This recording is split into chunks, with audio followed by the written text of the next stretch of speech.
Okay, go. Okay.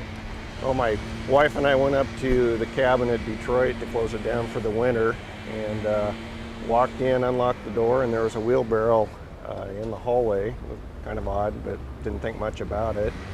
I went into the kitchen and set some groceries and blankets down, and my wife went upstairs and opened the bedroom door, and I heard her say,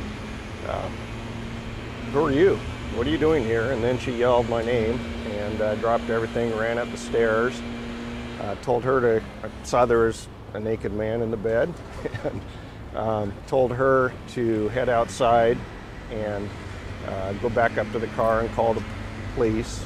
And I started talking to the guy, asked him if he was homeless, and didn't really answer. I asked him who he was, and he just kind of mumbled something. And so he got up, and I'm not into wrestling naked men, so I let him get dressed, but he started bending over towards the duffel bag, and I was worried he had a weapon, and so I kind of got up and blocked the door, and he just said, "I'm just going to get my stuff and leave." And I said, "No, let's wait for the deputies. You're going to stay here."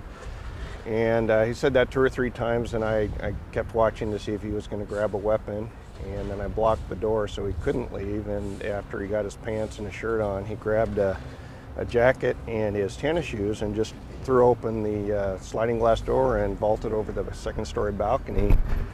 At that point, I was worried that he was headed up towards my wife, who was up at the car on the phone. So I ran downstairs, opened the door, and he had landed on the deck and kind of fell through the deck when he hit. And as he was getting up, I grabbed his tennis shoes from him, and he said, "I'm just going to go back in and get my stuff and leave." And he kind of stepped towards me, and I shoved him back and said, "No, you're going to wait for the deputies to arrive." And he kind of looked at me and then turned around and took off down along the edge of the lake. That's about it.